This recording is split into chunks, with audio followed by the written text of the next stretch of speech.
Федерация спорт СССР Кыргызстандын эмгек сиңирген машыктоочусумун да. Бул ощущенияларды аябай жакшы билем. Тренердин акыбалы кандай болот, ата-эненин акыбалы кандай болот. Ошон үчүн мен бул нерсеге даяр болгондуктан бунун складкаларын көрүп отурдум.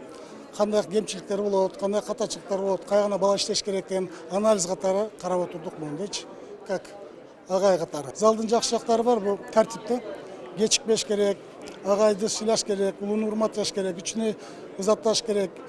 Анан ошол жерде ден соолугунда чыңап, сергек жашыкка үгүттөө багытында жетелеп алып барып жүрчүбүз. Анын жыйынтыкты бала өзү чыгарат. Наш победитель боролся в категории 63 килограмма.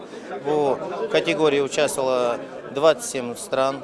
Ему пришлось провести 5 схваток, в которых он почти всех победил явно.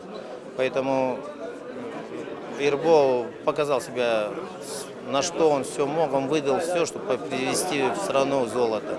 И сыграл, чтобы наш гимн на этих соревнованиях. Было это очень приятно и очень здорово. Он все отдал для этой победы. Я вам скажу, как тренер, скажу, это наше будущее поколение, что у нас вот сейчас явные звезды загораются, так же, как Махмудов Акжол, так же, как Шашимбеков Жаламан. И Ирбола ждет будущее, если он будет работать и также тренироваться в той же, как он и с такой же целью, как он готовился к этому чемпионату мира, его ждет очень большое будущее впереди.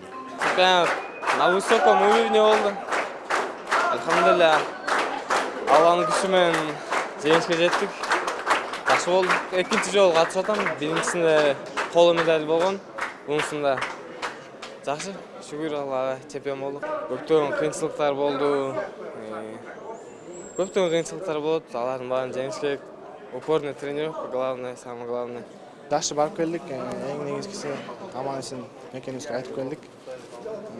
Мен өзүм койгон планыма, өзүм койгон ниетиме жете албадым, барып алтын медаль тагынып, пояс тагынып келем деген чоң максат менен баргам. Ушул Азия оюндарынан кийин аябай жакшы деңгээлде, жакшы восстановление боло албай калдым деп ойлойм мен оюмча.